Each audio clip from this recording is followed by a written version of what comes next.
If you're under Disability Support Pension (DSP) and approaching or over age pension age, you might be wondering, should you stay on DSP or switch to the age pension? It's a choice that can affect your payments, benefits, and future flexibility. In this video, I'll break down the key differences so you can decide what works best for you. Let's start with the process, how the transition works. If you're under Disability Support Pension, Services Australia will invite you to apply to transfer to age pension 13 weeks before you are age pension age, which is currently 67. They will send the invitation to your Centrelink online account if you have one. If you don't have an account, they will post the invitation and form to you. Now, this apply to transfer isn't a full-length application like for someone applying for the first time. It's more of a streamlined update process. Since you are already receiving the Disability Support Pension, Services Australia already has most of your details, such as your identification, financial situation, health, and residence history. What they typically ask you to do is confirm whether you want to transfer to age pension or not, and declare whether you have any superannuation. The second point is important because before you reach age pension age, your super accumulation account is exempt from means testing. But once you hit that age, it becomes accessible under both the assets and income tests. This means it can reduce your payment rate under both the DSP and the age pension. You might hear stories online or in person of people saying their payment dropped after switching to the age pension and warning others not to switch. While that can happen, and we will go through some possible reasons, in most cases, that drop isn't because the age pension is worse. It's because their superannuation become accessible once they reach age pension age. Even if they had chosen to stay on the DSP, they still would have experienced the same drop in payment. So be mindful of personal stories and blanket claims. They can be misleading if you don't look at the full picture. I have made a separate video that goes into much more detail in how superannuation can affect your age pension, and it applies to anyone on DSP over 67 too. There are some powerful strategies you may be able to use to increase your payments. Make sure to check it out. Now back to the invitation. It's important that you respond. If you don't, Services Australia may stop your Disability Support Pension once you turn age pension age. And once it's cancelled, you can't just ask for it back later because it's generally not available to new applicants over age pension age. Before we dive into the differences, it's helpful to first understand what actually stays the same between the Disability Support Pension and the age pension. First, the residency rules remain the same. If you are eligible now, you are still eligible either way. Secondly, the maximum pension rates and their components are the same for both payments.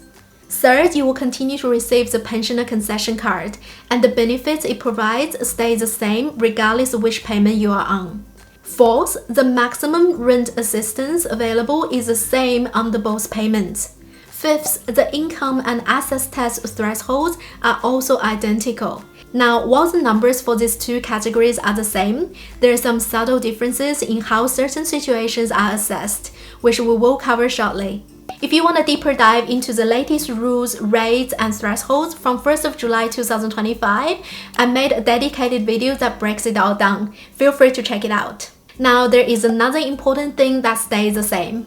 If you have an eligible carer, whether it's a friend, family member, or someone else who is receiving carer payment or carer allowance, they can continue receiving those payments as long as your care needs remain the same and they continue to meet the eligibility requirements. Moving from the Disability Support Pension to the age pension doesn't affect your status as a care recipient. Now let's explore the advantages of switching to the age pension. First, the most noticeable change is that you will no longer be subject to medical reviews. The age pension is based on age and financial circumstances, not health status. Second, you will have access to the work bonus. If you're still working and earning income from gainful employment or self-employment, the work bonus allows you to earn up to $300 per fortnight from employment without it affecting your age pension. During periods of low or no employment, the unused portion of the $300 fortnightly exemption accumulates in your work bonus balance, creating a buffer for future earnings.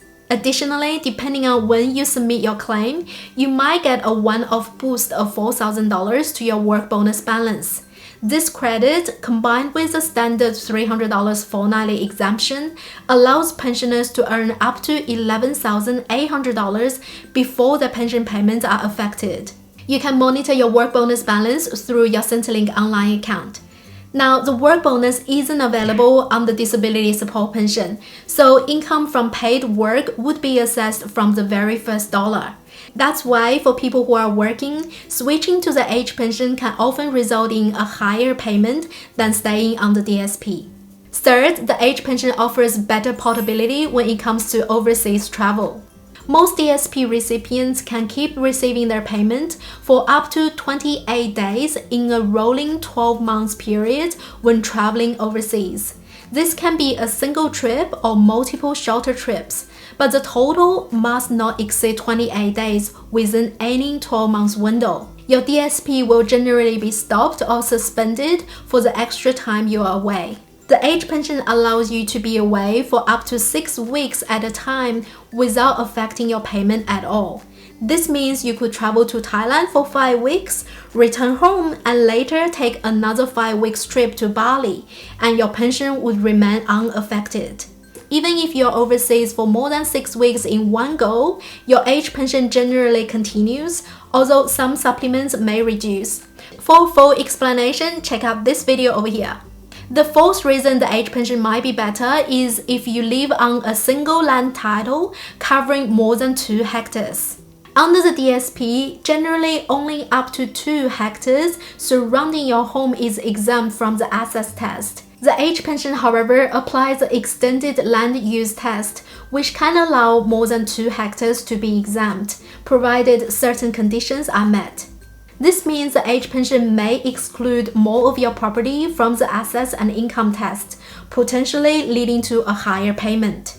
I'll leave a link in the description box down below for anyone who wants to explore this further. So what's actually better if you choose to stay on the disability support pension? First, you might get a higher rate of rent assistance if you are single and sharing privately rented accommodation. Normally, single people who rent a room in a shared house or flat get a reduced rate of rent assistance. This is called the single sharer rate.